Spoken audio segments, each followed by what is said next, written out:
Mon histoire d'amour avec la France a commencé par Paris.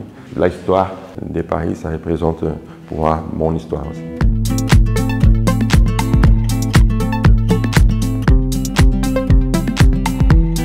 L'idéal que je crois beaucoup, c'est la transformation par l'éducation. Notre projet de formation d'éducateurs sportifs est devenu le projet de formation d'éducateurs sportifs de l'État de São Paulo, en partenariat avec des associations en France. Je peux dire une association jumelle, Sport dans la ville.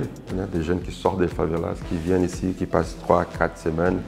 Et en échange avec d'autres jeunes français, c'est quelque chose qui leur ouvre les esprits. Je suis Pavel Salai, je suis responsable du bureau Union Européenne Balkans à Reporters sans frontières. En tant que responsable de ce bureau, je gère un réseau de 30 correspondants à travers le continent et avec eux, je travaille pour faire avancer le droit des citoyens européens à l'information fiable. Je travaille actuellement comme coordinatrice administrative et financière pour le World Inequality Lab. C'est un centre de recherche spécialisé sur les inégalités dans le monde. Je collabore également avec différents médias comme France 24, RFI, Libération entre autres, comme analyse politique. Je suis la présidente et directrice générale de la société Mycraft Technology Consulting. Notre premier objectif, c'est vraiment de démocratiser la technologie micro-ondes. J'adore le contact avec tout le monde, en effet, à la fois avec les universitaires, parce qu'ils sont vraiment intéressés dans la technologie. C'est une des technologies qui est aussi aperçue aujourd'hui comme une technologie verte. J'adore aussi le contact avec l'industrie parce qu'encore une fois, c'est la réalité, c'est ça qu'il va falloir qu'on aide l'industrie. Je suis un athlète international burkinabé, mais je suis également un docteur en génie électrique. Je suis double champion du monde, donc aujourd'hui j'ai quand même des chances de pouvoir gagner une médaille, la médaille d'or en l'occurrence pour les Jeux de Paris. Mais après les Jeux olympiques, bien sûr j'ai à cœur de mettre à profit du coup mes compétences, toutes les compétences techniques que j'ai pu acquérir en étudiant le génie électrique. J'ai voulu venir en France pour perfectionner vraiment l'électrotechnique parce qu'en France c'est un pays très bien installé en tout ce qui concerne l'électrotechnique. C'est vraiment cette voie-là que je voulais, donc pour participer un peu plus tard à l'industrialisation de l'Afrique. J'ai commencé à développer une intelligence artificielle pour pouvoir faire la détection des lésions colorectales. Et du coup, depuis 2021, je suis chez Ecopen. On développe un échographe portable, un sonde échographique portable de cette taille-là qui se communique à un téléphone.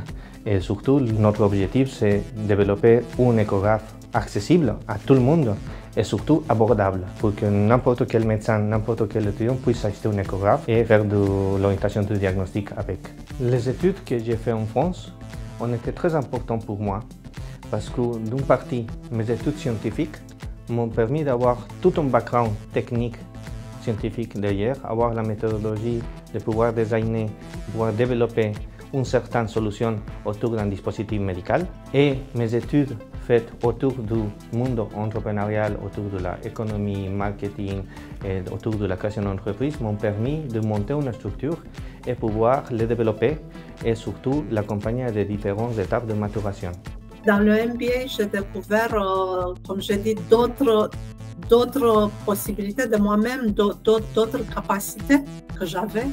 Et c'est cet MBA qui m'a encouragée. Je trouvais que pour comprendre l'Europe, pour comprendre la politique européenne, j'avais besoin de quelque chose de plus, d'étudier dans une bonne école européenne et je trouvais que la France était un pays central. La chose qui m'a plus marquée dans ma carrière, c'est le fait que toutes les expériences professionnelles que j'ai eues, toutes les opportunités au sein de l'ambassade, au sein de l'Union européenne, maintenant au sein d'un laboratoire de prestige, c'est le fait que c'était moi-même qui a arrivé à intégrer ce type de métier, ce type de contexte qui peut sembler très fermé.